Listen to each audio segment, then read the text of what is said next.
And I can have room temperature boiling water.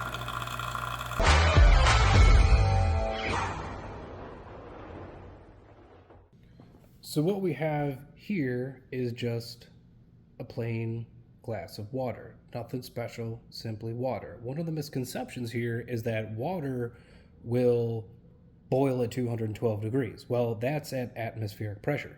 What we have right here is a vacuum pump. So we're going to draw down this jar, and what we should see if we remove all of the atmospheric pressure from the jar is our water boil. I'm going to go ahead and power this on, and it should take just a few seconds for this jar to draw down and hopefully, again, boil our water.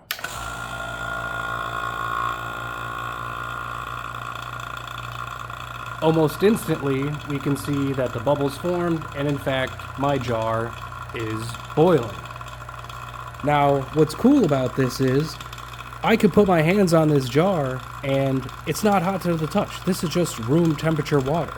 And that's because when you get a deep enough vacuum, even if this was frozen, that with a deep enough vacuum, water in its ice state, frozen state, would actually boil off. It would do something we call sublimation, where the ice would actually go from being ice to vapor without transitioning between liquid in between.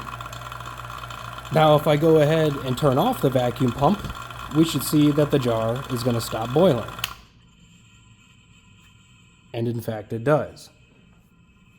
So it's just kind of neat to see that one of the misconceptions is that everything that boils essentially is hot, and that couldn't be further from the truth. In refrigeration, when we're using, let's say, R134A, it actually has a boiling point of negative 20 degrees Fahrenheit. Again, we all know that water boils at 212 degrees. Again, I'll turn on the vacuum pump.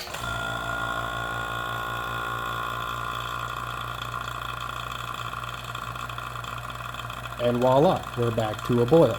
But when you remove all atmospheric pressure from it and get it down to a deep vacuum, 29 inches plus, it drastically lowers the boiling point, and I can have room temperature boiling water.